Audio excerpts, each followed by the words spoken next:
ஒரு நிமிஷம் கற்பனை செஞ்சு பாருங்க. நீங்க ஒரு போர்க்களத்துல, அதாவது உங்க கணவர் ஒரு போர்க்களத்துல கொல்லப்படுறாரு.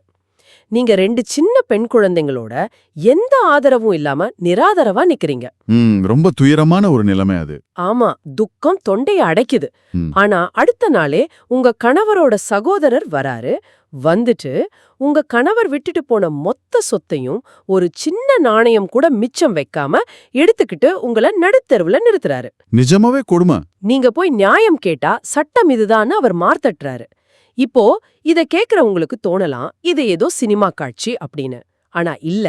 சுமார் ஒரு 1400 வருஷங்களுக்கு முன்னாடி அரேபிய சமூகத்துல இதுதான் எழுதப்படாத ஒரு சட்டமா இருந்துச்சு. உண்மைதான். சரி, இன்னைக்கு நீங்க கேட்க போற இந்த ஆழ்ந்த அலசலுக்கு உங்களை உற்சாகமா வரவேற்கிறேன். இன்னைக்கு நம்ம எடுத்து வந்திருக்கிற மூல ஆவணங்கள் என்னன்னா, இஸ்லாமிய வாரிசுரிமை சட்டத்தின் அடிப்படைகளும் விகிதாச்சாரங்களும் அப்படிங்கிற தலைப்புல அமைஞ்சிருக்கு. கரெக்ட். இது ஏதோ பழைய கணக்கு புத்தகம்னு யாரும் நினைச்சிடக்கூடாது. கண்டிப்பா. ஒரு சமூகம் செல்வத்தை எப்படி கையாளணும், முக்கியமா பெண்களோட சொத்துரிமைய நிலைநாட்ட அந்த காலத்துல எத்தகைய அதிரியான சட்டங்கள் கொண்டு வந்தாங்க அப்படிங்கறத இந்த ஆவணங்கள் மூலமா நம்ம புரிஞ்சுக்க போறோம். எந்த சார்பும் இல்லாம உள்ளத உள்ளபடி அலச போறோம். அதுதான் நம்ம நோக்கம். இப்போ செல்வத்தை நம்ம ஒரு தண்ணீருக்கு ஒப்பிடலான்னு நான் நினைக்கிறேன். அதாவது தண்ணீர் ஒரே இடத்துல தேங்குனா அது சீக்கிரமே குட்டையாகிடும், பயன்படுத்த முடியாத ஒரு நிலைக்கு மாறிடும். ஆமா, நாற்றம் எடுத்துரும். கரெக்ட்.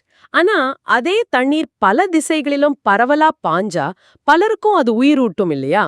இந்த ஆவணங்கள் செல்வத்தை எப்படி அந்த மாதிரி பரவலா பங்கிடச் சொல்லுது, இதத்தான் இன்னைக்கு நம்ம பார்க்க போறோம். நீங்க சொன்ன அந்த தண்ணீரோட உதாரணம் இந்த விவாதத்தை தொடங்குறதுக்கு ரொம்பவே சரியான ஒரு புள்ளி. ஏன்னா இந்த ஆவணத்தோட மைய கருத்தே அந்த தேக்கத்தை தவிர்க்கிறது தான். ஓ, செல்வ தேக்கத்தை சொல்றீங்களா? ஆமா, ஒரு சமூகத்துல பொருளாதாரம் ஒரு சிலர்கிட்ட மட்டுமே குவிஞ்சு கிடைக்கிறதையும், சிலர் எப்பவுமே வசதி படைத்தவங்களாவும், மத்தவங்க எப்பவுமே வறுமையில வாடுற அந்த ஏற்றத்தாழ்வான நிலைய இஸ்லாம் ஒருபோதும் அனுமதிக்கல. ஒரு மனுஷன் தான் வாழ்நாள்ல கஷ்டப்பட்டு உழைச்சு சம்பாதிக்கிற சொத்து அவனோட மரணத்துக்கு அப்புறம் அவனோட சந்ததிகள், உற்றார், உறவினர்கள்னு பல திசைகளுக்கும் போய் சேரணும் அப்படிங்கிறது தான் இதோட அடிப்படை கொள்கை. அதாவது வலியவர்கள் எளியவங்களோட உரிமையை பறிச்சிடக்கூடாதுன்னு சொல்றாங்க. எக்ஸாக்ட்லி. அதுக்காகவே மிக துல்லியமான சட்டங்கள் முன்கூட்டியே வகுக்கப்பட்டிருக்கு. ஆனா இப்போ மனிதனோட இயல்பு என்னன்னா, தங்கிட்ட இருக்கிறத தக்க வைக்கணும், இன்னும் பெருக்கிக்கணும் அப்படிங்கறதானே? நிச்சயமா. அப்போ இந்த ஆவணங்கள் செல்வத்தை எப்படி பாக்குது, மனிதனோட இந்த பேராசைய எப்படி எதிர்கொள்ளுது அப்படிங்கிற அந்த அடிப்படை சிந்தனையை நாம முதல்ல புரிஞ்சுக்கணும். இத ரொம்ப நுட்பமா எதிர்கொள்ளுதுன்னு தான் சொல்லணும். மனிதர்களோட மனப்போக்க இந்த ஆவணம் ரொம்ப துல்லியமா கணிச்சிருக்கு. யோசிச்சு பாருங்க, சொத்துரிமைக்குன்னு ஒரு தெளிவான உறுதியான அளவுகோல் இல்லைன்னா என்ன நடக்கும்? பலசாலிங்க எல்லாத்தையும் எடுத்துப்பாங்க. ஆமா, சமூகத்துல யார் அதிகாரத்துல இருக்காங்களோ, இல்ல யார் உடல் வலிமையோ பணபலமோ வச்சிருக்காங்களோ அவங்க முழு சொத்தையும் ரொம்ப ஈஸியா அபகரிச்சிடுவாங்க. கரெக்ட். இதை தடுக்கவே தகுதியானவங்களுக்கு தகுதியான விகிதத்துல சொத்துரிமை கொடுக்கப்படணும்னு இது சொல்லுது. ஆனா இத ஒரு வெறும் பொருளாதார பார்வையா மட்டும் சுருக்கல. இங்கேதான் கஃபு இப்னு இயால் அவங்க அறிவிச்சதா கூறப்படுற ஒரு முக்கிய பொன்மொழிய ஆவணம் சுட்டி காட்டுது. என்ன பொன்மொழி அது? அதாவது ஒவ்வொரு சமூகத்தினருக்கும் ஒரு சோதனை உண்டு. எனது சமூகத்தினருக்கு பொருட்செல்வம் தான் பெரிய சோதனையாகும் அப்படின்னு நபிகள் நாயகம் சொன்னதா ஒரு பதிவு இருக்கு. இருங்க, இது கொஞ்சம் முரண்பாடா இருக்கே. பொதுவா நாம வறுமையோ நோயோ இல்ல ஒரு பெரிய போரோ வந்தாதான் அத சமூகத்துக்கான சோதனைன்னு சொல்லுவோம். ஆனா செல்வம் எப்படி ஒரு மாபெரும் சோதனையா மாற முடியும்? அருமையான கேள்வி. இப்போ வறுமை ஒரு மனுஷனோட பொறுமையை சோதிக்குதுன்னு வைங்க, செல்வம் அவனோட நேர்மையை சோதிக்குது. ஓ, அது தன் கையில அதிகாரம் செல்வம் இருக்கும்போது ஒரு மனுஷன் தன் சொந்த சகோதரியோட உரிமையோ இல்ல தன் அண்ணனோட அனாதை குழந்தைகளோட உரிமையோ அபகரிக்காம இருக்கானா, அதுதான் உண்மையான சோதனை. அதனாலதான் இதை மிகப்பெரிய சோதனைன்னு சொல்றாங்க. அப்போ இந்த சொத்து பங்கீடு அப்படிங்கறத ஒரு ஆன்மீக கடமையாவே இவங்க பாக்குறாங்களா? கண்டிப்பா. ஏன்னா பொதுவா தொழுகை, நோன்பு இதத்தான் நம்ம பிரார்த்தனை, மார்க்க கடமைன்னு நினைப்போம். கடவுளோட எப்படி தொடர்பு கொள்றோங்கிறதா ஆன்மீகம். ஆனா ஒருத்தரோட பேங்க் பேலன்ஸை யாருக்கு கொடுக்கிறார், நிலத்தை எப்படி பிரிக்கிறார் அப்படிங்கிற இந்த பௌதிகமான பொருளாதார செயல்பாடுகள் இது எப்படி ஒரு பிரார்த்தனைக்கு நிகரான கடமையா மாறும்? கொஞ்சம் ஓவரா தோணலையா? மேலோட்டமா பார்க்கும்போது அப்படிதான் தோணும். பலரும் உங்கள மாதிரி தான். அந்த தொழுகை, நோன்பு, ஹஜ் மதியான விஷயங்களை மட்டும்தான் கடமைன்னு நினைச்சிட்டு இருக்காங்க. ஆனா சொத்துரிமை பங்கீடும் அதே அளவிலான ஒரு கட்டாய கடமைன்னு ஆவணம் ஆணித்தரமா சொல்லுது. அப்படியா? எப்படி? இதுக்கு பின்னாடி இருக்கிற உளவியலை நீங்க புரிஞ்சுக்கணும். இஸ்லாமிய சட்டவியல்ல இத ஹுக்கூக்குல் இபாத், அதாவது அடியார்களின் உரிமைகள், சிம்பிளா சொல்லணும்னா மனித உரிமைகள் அப்படிங்கிற பிரிவுக்கு கீழ் கொண்டு வராங்க. ஓ, அடியார்களின் உரிமைகள்னா மனிதர்களுக்கு இடையிலான உரிமைகளுக்கும் கடவுளுக்கு இடையிலான உரிமைகளுக்கும் வித்தியாசம் இருக்கா என்ன? மிக துல்லியமான வித்தியாசம் இருக்கு. ஒரு மனுஷன் இறைவனுக்கு செய்ய வேண்டிய கடமைகள்ல ஏதாவது தப்பு பண்ணிட்டா அதுக்காக இறைவன் கிட்ட நேரடியா மன்னிப்பு கேட்கலாம். ஒருவேளை இறைவன் அதை மன்னிக்க கூடும். சரி. ஆனா இந்த ஹுக்கூக்குல் இபாத் எனப்படும் மனித உரிமைகள்ல, உதாரணமா ஒரு சகோதரியோட சொத்தை ஒருத்த ஏமாத்தி பிடுங்கிட்டான் அப்படின்னா அதுக்கு கடவுள்கிட்ட போய் அழுது தொழுது மன்னிப்பு கேட்டா பத்தாது. அப்போ என்ன செய்யணும்? எந்த மனிதன் பாதிக்கப்பட்டானோ, யாருடைய உரிமை பறிக்கப்பட்டுச்சோ அவங்க மன்னிக்காத வரைக்கும் அல்லது அந்த சொத்து உரியவங்கள்ட்ட திருப்பி கொடுக்கப்படாத வரைக்கும் இறைவனும் அந்த தப்ப மன்னிக்க மாட்டான். இது ரொம்ப வலுவான, சமரசமில்லாத ஒரு கருத்து. வாவ், இது உண்மையிலேயே ஒரு பெரிய திறப்பு தான். அதாவது நீங்க எவ்வளோ பெரிய ஆன்மீகவாதியா இருந்தாலும், தினமும் கோயிலுக்கோ பள்ளிவாசலுக்கோ போறவரா இருந்தாலும், உங்க குடும்பத்துல ஒரு பெண்ணுக்கு சேர வேண்டிய சொத்தை நீங்க ஏமாத்திட்டீங்கன்னா உங்க ஆன்மீகமே செல்லுபடியாகாது. எக்ஸாக்ட்லி. ஆன்மீகத்தையும் மனித உரிமையும் இது நேரடியாக முடிச்சு போடுது. சரியா சொன்னீங்க. சொத்தை பிரிக்கிறதுங்கிறது ஏதோ வக்கீல வச்சு எழுதிக் கொள்ற வெறும் பணப்பரிமாற்ற ஒப்பந்தம் கிடையாது. அது மனித உரிமையை மதிக்கிற உச்சபட்ச ஆன்மீக செயல். செல்வம் தேங்காம பாய்வதற்கான முதல் அடி இதுதான். சரி, இந்த தத்துவங்கள் எல்லாம் கேட்க ரொம்ப நல்லா இருக்கு. ஆனா வரலாற்றை புரட்டி பார்த்தா இது ஏதோ அறிஞர்கள் ஒரு ரூம்ல உட்கார்ந்துட்டு அமைதியா எழுதின சட்டம் மாதிரி தெரியலையே. நான் முதல்ல ஒரு காட்சிய சொன்னேன் இல்லையா? ஆமா, அந்த போர்க்கள காட்சி. மனித உரிமைகள் கடுமையா மறுக்கப்பட்டப்போ, குறிப்பா பெண்களுக்கு அநீதி நடந்தப்போ, அந்த வலியிலிருந்து நேரடியா உருவான சட்டங்கள் இவைன்னு ஆவணம் சொல்லுது. அந்த வரலாற்று திருப்புமுனை எப்போ எப்படி நடந்துச்சு? நீங்க சொல்றது 100க்கு 100 உண்மை. இது ஏதோ காத்துல எழுதப்பட்ட தத்துவம் கிடையாது. களத்துல நடந்த அநீதிகளுக்கு பதிலடியா, கண்ணீருக்கும் கோபத்துக்கும் விடையா வந்த சட்டங்கள் தான் இவை. ஆவணத்துல குறிப்பிடப்பட்டிருக்கிற சஃபீத் இப்னு ரபி அவங்களோட சம்பவம் இதுக்கு சிறந்த உதாரணம். என்ன நடந்துச்சு அவருக்கு? சஃபத் இப்னு ரபீஹி ஒரு முக்கிய பிரமுகர். உஹுது போர்க்களத்துல அவர் கொல்லப்படுறார். அவர் இறந்த பின்னாடி என்ன நடக்குது தெரியுமா? அந்த காலத்து அரேபிய நடைமுறைப்படி போர் செய்யற ஆண்களுக்கு மட்டுமே சொத்து அப்படிங்கிற ஒரு எழுதப்படாத விதி இருந்துச்சு. ஓ, பெண்களுக்கு கிடையாதா? கிடையவே கிடையாது. அதனால இறந்தவரோட சகோதரர் முழு சொத்தையும் தனதாக்கிக்கிறார். சஃபதோட மனைவியோ தன் 2 பெண் குழந்தைங்களோட எந்த ஆதரவும் இல்லாம நடுரோட்ல நிக்கிறாங்க. இது ஒரு நிமிஷம் நாம ஆழமா யோசிக்கணும். நாட்டுக்காக உயிர் நீத்த ஒரு வீரனோட மனைவி அந்த துயரத்தோட ஈரம் காயறதுக்கு முன்னாடியே சொந்த மைத்துனனே வந்து வீட்டை பிடுங்கிக்கிறான். அந்த பெண் என்ன செஞ்சிருக்க முடியும்? காலத்தின் கோலம்னு அழுதுட்டு முடங்கி போயிருக்கணுமே. ஆனா அவங்க முடங்கி போகல. அங்கதான் வரலாறு மாறுது. அவங்க அந்த சமூகத்தின் தலைவரான நபிகள் நாயகத்துக்கிட்ட நேரடியா போய் முறையிடுறாங்க. நேரடியாவே போய் கேட்டாங்களா? ஆமா, சஃபூது உங்க கூட போர்க்களத்துல கொல்லப்பட்டுட்டார். இந்த பெண்களுக்கு எந்த பொருளையும் விட்டு வைக்காம அவருடைய சகோதரர் சொத்து முழுவதும் எடுத்துக்கிட்டார் அப்படின்னு தைரியமா புகார் அளிக்கிறாங்க. சூப்பர். அது மட்டும் இல்லாம ரொம்ப முக்கியமான ஒரு சமூக சிக்கலையும் முன்வைக்கிறாங்க. சொத்து இல்லாம, எந்த பொருளாதார பாதுகாப்பும் இல்லாம இந்த பெண்களை யாரும் திருமணம் செய்ய முன்வர மாட்டாங்க அப்படின்னு தன் தரப்பு நியாயத்தை எடுத்துரைக்கிறாங்க. இங்க ஒரு நிமிஷம் நிறுத்துவோம். இது ஒட்டுமொத்த நவீன சிந்தனையையே தலைகீழா புரட்டி போடுது. இன்னைக்கு சொத்துரிமை பத்தி எத்தனையோ விவாதங்கள் நடக்குது. ஆனா 1400 வருஷங்களுக்கு முன்னாடி ஆணாதிக்கம் உச்சத்துல இருந்த ஒரு காலத்துல தங்களுக்கு நடந்த அநீதிக்கு எதிரா பெண்கள் நேரடியாக போராடி குரல் கொடுத்ததன் விளைவாதான் இந்த சொத்துரிமை சட்டங்கள் பிறந்துச்சு அப்படிங்கிறது எத்தனை பேருக்கு தெரியும்? அது ஒரு பெரிய ஆஹா மொமெண்ட் இல்லையா? கண்டிப்பா. அந்த பெண்ணோட துணிச்சலான கேள்விக்கு பிறகு என்ன நடந்துச்சு? அவங்களுக்கு நியாயம் கிடைச்சுதா இல்ல அந்த சகோதரரோட ஆதிக்கமே தொடர்ந்ததா? அந்த பெண்ணோட கேள்விக்கு பிறகுதான் இது விஷயமா இறைவன் தீர்ப்பளிப்பான் அப்படின்னு சொல்லப்பட்டு சொத்துரிமை குறித்த மிக முக்கியமான குரான் வசனங்கள், அதாவது 4.11 மற்றும் 4.1 இறங்குது. ஓ, அந்த வசனங்கள் அப்பதான் வருதா? ஆமா, அந்த புதிய சட்டத்தின்படி அங்க ஒரு மிகப்பெரிய புரட்சி நடக்குது. அந்த பெண்களோட சிறிய தந்தைய, அதாவது முழு சொத்தையும் அபகரிச்ச அந்த சகோதரரை கூப்பிட்டு ஒரு அதிரடியான ஆணை பிறப்பிக்கப்படுது. என்ன ஆணை அது? இறந்தவரோட 2 மகள்களுக்கும் மொத்த சொத்துல 3/2 பங்கும், அதாவது 2/3, அவரோட மனைவிக்கு 8/1 பங்கும், 1/8, கட்டாயம் கொடுக்கப்படணும். இதெல்லாம் கொடுத்த பிறகு மிச்சம் இருக்கிற சொத்தை மட்டுமே அந்த சகோதரர் எடுத்துக்கணும்னு ஆணையிடப்படுது. வாவ். 0ல இருந்த பெண்களோட உரிமை கணித ரீதியா 23-18 அப்படின்னு உறுதியான விகிதத்துக்கு மாறி இருக்கு. இங்க நான் ஒரு விஷயத்த கவனிக்கிறேன். அவங்க வெறுமனே அந்த பெண்களுக்கு நியாயமான ஒரு பங்கை கொடுங்க அப்படின்னு பொதுவா சொல்லல. கரெக்ட். அப்படி சொல்லியிருந்தா அந்த சகோதரர் ஏதோ கொஞ்சம் பணத்தை கொடுத்துட்டு இதுதான் நியாயமான பங்குன்னு ஏமாத்திருக்க முடியும். ஆனா 23-18ன்னு துல்லியமான கணித பின்னங்களா ஃப்ராக்ஷன்ஸா மாத்துனது ஏன்? இது எந்த ஏமாற்று வேலைக்கும் இடமளிக்காத ஒரு இறுக்கமான சட்ட கட்டமைப்பை உருவாக்குது இல்லையா? மிகச்சரியான கணிப்பு உங்களது.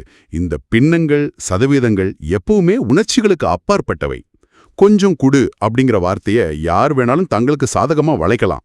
ஆனா 3/2 பங்கு அப்படிங்கறத எவராலும் வளைக்க முடியாது. உண்மைதான். இது அது வரைக்கும் இருந்த ஒட்டுமொத்த சமூக கட்டமைப்பையே சுக்குநூறா உடைத்தெறிந்த ஒரு தீர்ப்பு. பெண்கள் அதுவரைக்கும் சொத்தாவே கருதப்பட்ட ஒரு சமூகத்துல அவங்க சொத்தோட முழுமையான உரிமையாளர்களா மாற்றப்பட்டாங்க. சரி, சாத் இப்னு ரபீஃப் ஒரு பெரிய வீரர், நிறைய சொத்துகள் எழுந்திருக்கலாம். அதனால அந்த சகோதரர்கிட்ட இருந்து சொத்தை பிரிச்சு வாங்கினது முன்னுதாரணமா அமைஞ்சிருக்கலாம். இது அந்த ஒரு குறிப்பிட்ட சம்பவத்துக்காக மட்டும் வழங்கப்பட்ட தீர்ப்பா இல்ல நிரந்தர சட்டமா? இது ஒரு சம்பவத்தோடு முற்று பெறல அப்படிங்கறத இந்த ஆவணம் இன்னொரு வரலாற்று தடயம் மூலமா நிரூபிக்குது. ஹஸ்ஸான் இப்னு சாபித் அவங்களோட சகோதரரான அப்துர் ரஹ்மான் இறந்தப்போவும் இதே மாதிரியான ஒரு அநீதி நடந்துச்சு. அங்க என்னாச்சு? அப்துர் ரஹ்மான் இறந்த உடனே குடும்பத்துல இருந்த ஆண் வாரிசுகள் எல்லாரும் ஒண்ணுகூடி சொத்து முழுவதையும் எடுத்துக்கிட்டாங்க. அவரோட மனைவி உம்மு கஹாவுக்கும் அவரோட 5 சகோதரிகளுக்கும் ஒரு சின்ன துரும்ப கூட கொடுக்க மறுத்துட்டாங்க. மறுபடியும் அதே ஆணாதிக்க கூட்டுச்சதி. அப்போவும் அந்த பெண்மணியை அமைதியா பொறுத்துக்கிட்டாங்களா? இல்ல, அவரும் முறையிட்டார். அப்பவும் இந்த புதிய சட்டங்கள் உறுதியா நிலைநாட்டப்பட்டு அவங்களுக்கான உரிமைகள் மீட்கப்பட்டுச்சு. இத ஆவணம் ரொம்ப தெளிவா சுட்டிக்காட்டுது. பெண்களுக்கு கிடைக்க வேண்டிய சொத்து கிடைக்காம அநீதி இழக்கப்பட்ட போதான் அந்த அநீதியை களையறதுக்காகவே இந்த சட்டங்கள் வந்துச்சு. ஓ, அப்ப இது ஆண்கள் பெருந்தன்மையா கொடுத்த சலுகை கிடையாது. நிச்சயமா கிடையாது. அது பெண்களோட உரிமை குரலுக்கு கிடைச்ச சட்டபூர்வமான வெற்றி. இது ரொம்பவே வியப்பா இருக்கு. வரலாற்று பின்னணிய பார்த்துட்டோம். இப்போ கொஞ்சம் நடைமுறை யதார்த்தத்துக்கு வருவோம்.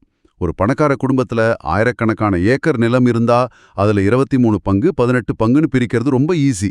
ஆனா பல வீடுகள்ல ஒரு பிரச்சனை இருக்கும். என்ன பிரச்சனை? இறந்து போன நபர் விட்டுட்டு போனது ஒரு சின்ன குடிசையா இருக்கலாம், இல்ல கொஞ்சம் பாத்திரங்களா மட்டுமே இருக்கலாம். அப்படி சொத்து மிக குறைவா இருந்தா இதை ஏன் சின்ன சின்னதா பிரிச்சுக்கிட்டு யாராவது ஒரு ஆண் வாரிசு மட்டும் வச்சுக்கிட்டோம், பெண்களுக்கு வேற ஏதாவது செஞ்சுக்கலான்னு ஒரு சமரசம் பேசுவாங்களே, இத பத்தி ஆவணம் என்ன சொல்லுது? இந்த வாதத்தை ஆவணம் மிக கடுமையா நிராகரிக்குது. குர்ஆனோட 4.7 அப்படிங்கிற வசனத்தை இதுக்கு சான்றா காட்டுறாங்க. அந்த வசனம் என்ன சொல்லுது தெரியுமா? என்ன சொல்லுது? தாய் தந்தையரும் நெருங்கிய உறவினரும் விட்டு சென்ற சொத்தில் ஆண்களுக்கு பங்குண்டு. அதுபோல தாய் தந்தையரும் நெருங்கிய உறவினரும் விட்டு சென்ற சொத்தில் பெண்களுக்கும் பங்குண்டு. அச்சொத்து குறைவாக இருந்தாலும் சரியே அதிகமாக இருந்தாலும் சரியே அப்படின்னு ரொம்ப தெளிவா வரையறுக்குது. அதாவது சொத்தோட மதிப்பு ஒரு பொருட்டே கிடையாது. அது கோடிக்கணக்கான ரூபாயா இருந்தாலும் சரி, ஒரு சின்ன பழைய மோதிரமா இருந்தாலும் சரி, அதுல உள்ள உரிமை சமந்தான் அப்படின்னு சொல்றாங்க. ஆமா, அதனாலதான் இதை இறைவனால் நிர்ணயிக்கப்பட்ட பங்கு அப்படின்னு சொல்றாங்க. இது மனுஷங்க தங்களுக்குள்ள பேசி தீர்த்துக்கிற ஒரு பஞ்சாயத்து கிடையாது. இது ஒரு அடிப்படை கட்டளை. இதுல யாரும் எந்த சூழ்நிலையிலையும் சமரசம் செஞ்சுக்க முடியாது. சொத்து ரொம்ப சின்னது அப்படிங்கிறதுக்காக ஒரு பெண்ணோட உரிமையை பறிக்க யாருக்கும் அதிகாரம் இல்லை. அப்படியானால் மரணப்படுக்கையில இருக்கிற ஒருத்தருக்கு தன் சொத்து என்ன ஆகும், தன் உயிருக்கு அப்புறம் குடும்பம் இதை வச்சு அடிச்சுக்குமோ அப்படிங்கிற பயம் கண்டிப்பா இருக்கும் இல்லையா? நோய்வாய்ப்பட்ட நிலையில மரணத்தோட விளிம்புல இருக்கிற ஒருத்தருக்கு என்ன நடக்கும் அப்படிங்கிறதுக்கும் ஆவணத்துல ஏதாவது குறிப்புகள் இருக்கா? ரொம்ப முக்கியமான ஒரு குறிப்பு இருக்கு. ஜாபிர் இப்னு அப்துல்லா அவங்களோட சம்பவம் இதுக்கு ஒரு சிறந்த விளக்கத்தை தருது. அவர் கடுமையா நோய்வாய்ப்பட்டு சுயநினைவில்லாம கிடக்கிறார். ஓகே. நபிகள் நாயகம் அவரை நலம் விசாரிக்க வர்றாங்க. அவர் நினைவிழந்து கிடக்கிறத பார்த்து தூய்மைக்காக பயன்படுத்தப்பட்ட அந்த தண்ணிய, அதாவது உழு செஞ்ச தண்ணிய அவர் மேல தெளிக்கிறாங்க. தண்ணி பட்டதும் அவருக்கு சுயநினைவு திரும்பி விழுத்தெழுகிறார். சரி. மரணத்தோட விளிம்பிலிருந்து மீண்டு வந்த அவர் முழிச்ச உடனே கேட்ட முதல் கேள்வி என்ன தெரியுமா? எனது செல்வத்தை நான் என்ன செய்வது அப்படிங்கிறது தான். ஆச்சரியமா இருக்கே. ஒருத்தர் கோமாவுல இருந்து மீண்டு வந்தா தன் உடல்நிலைய பத்தியோ இல்ல தன் மனைவிய பத்தியோ தான் முதல்ல கேட்பார். ஆனா அவர் ஏன் உடனே செல்வத்தை பத்தி கேட்கணும்? ஏன்னா நாம முன்னாடியே பேசணும் இல்லையா? அந்த ஹுக்கூக்குல் இபாத், அடியார்களின் உரிமைகள், அது அவரோட மனசாட்சியா அவ்வளோ உறுத்தி இருக்கு. தான் இறந்துட்டா தான் செல்வம் தவறானவங்களுக்கு போயிடுமோ, குடும்பம் சண்டையிடுமோ, மறுமையில தான் தண்டிக்கப்படுவோமோ அப்படிங்கிற அந்த பொறுப்புணர்ச்சியோட வெளிப்பாடு தான் அந்த கேள்வி. ஓ, அந்த அளவுக்கு பயம் இருந்திருக்கு. ஆமா. அப்பதான் மீண்டும் அந்த 4.11வது வசனம் அவருக்கு நினைவூட்டப்படுது. அதாவது அவர் தன்னோட செல்வத்தை பத்தி எந்த கவலையும் பட தேவையில்ல. அவரோட செல்வம் யாருக்கு எவ்வளவு போய் சேரணும் அப்படிங்கிறத இறைவன் ஏற்கனவே நிர்ணயிச்சிட்டான் அப்படின்னு அவருக்கு ஒரு அமைதி அளிக்கப்படுது. இதை எல்லாவற்றையும் ஒன்னா இணைச்சு பார்க்கும்போது எனக்கு ஒரு தொழில்நுட்ப ஒப்புமை, அதாவது ஒரு டெக் அனாலஜி நினைவுக்கு வருது. சொல்லுங்க. இத ஒரு கம்ப்யூட்டரோட ஓபன் சோர்ஸ் ஆபரேட்டிங் சிஸ்டம், அதாவது ஓஎஸ் கூட ஒப்பிடலாம் தோணுது. ஒரு குடும்பம்ங்கிற சிஸ்டம் அமைதியை இயங்குறதுக்கு இந்த சட்டம் ஒரு அடித்தள ஆபரேட்டிங் சிஸ்டம் மாதிரி செயல்படுது. கரெக்டான பாயிண்ட். மரணம் ஏற்படும்போது மனித மனம் ரொம்பவே பலவீனமா இருக்கும். அந்த நேரத்துல யாருக்கு எவ்வளோ பங்கு, ஆணுக்கு எவ்வளோ, பெண்ணுக்கு எவ்வளோன்னு அவங்களே முடிவு செய்ய விட்டா அங்க பேராசையும் துரோகமும் தலைதூக்கும். அதனால அத முன்கூட்டியே ஹார்ட் கோட் செஞ்சிட்டாங்க. ஆமா, ஹார்ட் கோட். இதனால் எனக்கு இவ்வளவு வேணும், உனக்கு அவ்வளவுதான்னு வர்ற உணர்ச்சிகரமான சண்டைகள் அந்த மரணத்தோட துயரமான நேரங்கள்ல ஆரம்பத்திலே தவிர்க்கப்படுது. நான் சொல்றது சரிதானே? நீங்க சொன்ன அந்த ஹார்ட் கோட் அப்படிங்கிற வார்த்தை மிக துல்லியமானது. ஆவணத்தோட இறுதியும் இந்த அமைதியின்மையை தடுக்கிறதையே வலியுறுத்துது. இன்னைக்கு சமூகத்துல நடக்கிறத பாருங்க. நிறைய சண்டைகள் தான் நடக்குது. ஆமா, சொத்து சரியா பிரிக்கப்படாத காரணத்தினால அண்ணன், தம்பி, அக்கா, தங்கைகளுக்கு இடையில் எத்தனையோ சண்டைகள் வந்து கோர்ட்டு படிகள்ல ஏறி இறங்குற பல குடும்பங்களை நாம இன்னைக்கும் பார்க்கறோம். பல வீடுகள்ல பெண் குழந்தைகளுக்கு சொத்து கொடுக்கப்படாம ஏமாற்றப்பட நிலை இன்னுமே தொடருது. அது ஒரு கசப்பான உண்மைதான். ஆனா இந்த ஆவணத்தின்படி இதை இறைவனோட வரையறை, லிமிட்ஸ், இதை எந்த மனுஷனும் மீறக்கூடாது. இத சரியா பாரபட்சம் இல்லாம பிரிச்சு கொடுக்கறதன் மூலமா குடும்பங்களுக்குள்ள நடக்கிற சண்டை சச்சரவுகளை அறவே தவிர்க்கலாம். அதனால இது வெறுமனே ஒரு பொருளிய சட்டம் மட்டும் கிடையாது. குடும்பங்களுக்கிடையே, உறவுகளுக்கிடையே அமைதியை ஏற்படுத்துற ஒரு மிக முக்கியமான சமூக பாதுகாப்பு கருவி. உண்மையிலேயே இது பல பரிமாணங்களை கொண்ட ஒரு ஆழமான விவாதம். சரி, நம்ம விடைபெறும் நேரம் நெருங்கிடுச்சு. இன்னைக்கு நம்ம ஆழ்ந்த அலசல்ல இருந்து நீங்க எடுத்துச் செல்ல வேண்டிய 3 முக்கிய பாடங்களை சுருக்கமா பார்ப்போம். சரி. முதல் விஷயம், ஒரு சமூகத்துக்கான மிகப்பெரிய சோதனை வறுமை கிடையாது, செல்வம் தான். அது தேங்கிடக்கூடாது, உரியவங்களுக்கு போய் சேரணும். 2வது, இஸ்லாமிய வாரிசுரிமை சட்டம் ஏதோ வெற்றிடத்துல தானா உருவானது கிடையாது. வரலாற்று ரீதியா பெண்களுக்கு இழைக்கப்பட்ட அநீதிகளை போக்க பெண்களே களத்துல முறையிட்டு கொண்டு வரப்பட்ட ஒரு புரட்சிகரமான மாற்றம் அது. கரெக்ட். 3வது, சொத்து பங்கீடு அப்படிங்கிறது வெறும் சிவில் வழக்கு கிடையாது. அது இறை வழிபாட்டுக்கு நிகரான பொறுப்பு கூற வேண்டிய ஒரு மனித உரிமை பிரச்சனை. இன்னைக்கு நம்ம சமூகத்துல நீங்க பேப்பரை திறந்தாலோ இல்ல உங்களை சுத்தி பார்த்தாலோ ஒரு சொத்தை பிரிக்கும்போது எத்தனை குடும்ப உறவுகள் சிதறுது, அண்ணன் தம்பி பாசங்கள் முறிஞ்சு போகுது அப்படிங்கறத நீங்க கண்கூடா பார்த்திருப்பீங்க. நிச்சயமா. அதிகாரத்துல இருக்கிறவங்க எளியவங்களோட உரிமைகளை எப்படி ரொம்ப ஈஸியா பறிக்கிறாங்க அப்படிங்கறதையும் நம்ம பார்க்கறோம். பாதிக்கப்பட்டவங்கள, குறிப்பா விளிம்பு நிலையில இருக்கிற பெண்களை பாதுகாக்கிறதுக்காகவே பல நூற்றாண்டுகளுக்கு முன்னாடியே முன்கூட்டியே எழுதப்பட்ட ஒரு ஆழமான சிஸ்டத்தை பத்தி தான் இன்னைக்கு நம்ம தெரிஞ்சுக்கிட்டோம். இந்த ஆவணம் நமக்கு உணர்த்துற ஆகப்பெரிய பாடம் என்னன்னா, உரிமைகள் மறுக்கப்படும் போது அதை கேட்டு பெறுவதற்கான குரல் கொடுக்கறதும், அந்த உரிமைகளை சட்டப்பூர்வமா பாதுகாத்து நடைமுறைப்படுத்துறதும் எந்த காலத்துக்கும் எந்த சமூகத்துக்கும் அடிப்படையான அவசியமான ஒண்ணு அப்படிங்கிறது தான். உரிமைங்கிறது சலுகை கிடையாது, அது மீற முடியாத ஒரு வரையறை. மிக அருமையான முடிப்புரை. விடைபெறுவதற்கு முன்னாடி உங்களை நோக்கி ஒரு ஆழமான கேள்வியை நான் முன்வைக்க விரும்புறேன். நிகழ்ச்சியோட தொடக்கத்துல செல்வத்தை நம்ம தண்ணீருக்கு ஒப்பிட்டோம். தேங்கினா குட்டை, பாஞ்சா செழிப்பு அப்படின்னு பேசணும். இந்த மூல ஆவணம் சொல்றது போல செல்வம் அப்படிங்கிறது ஒரு மனுஷனோட நேர்மையை அளக்கிற மிக சிறந்த சோதனை, அதாவது ட்ரையல். அப்படின்னா இன்றைய நமது நவீன கால அமைப்புகள், நம்ம சட்டங்கள் அந்த சோதனையில உண்மையிலே வெற்றி பெறுதா? வலியவர்கள் தங்களுக்குள்ளேயே சொத்தை குவித்து வைக்கிறத நாம இன்னும் அமைதியா அனுமதிச்சிட்டு இருக்கோமா? அல்லது சமூகத்தோட விளிம்பு நிலையில் இருக்கிற பெண்களின் உரிமையற்றவர்களின் குரலுக்கு செவிசாய்த்து அவங்களோட உரிமைகளை நாம உறுதி செய்யறோமா? அந்த தண்ணீர் ஒரு சிலர்கிட்ட மட்டும் தேங்கி கிடக்கிறதா, இல்ல எல்லாருக்கும் பாய்ந்து கொண்டிருக்கிறதா? இத பத்தி கொஞ்சம் சிந்திச்சு பாருங்க. மீண்டும் மற்றொரு சிறப்பான தேடலுடன் உங்களை சந்திக்கிறோம். அதுவரை சிந்திப்போம், தெளிவோம்.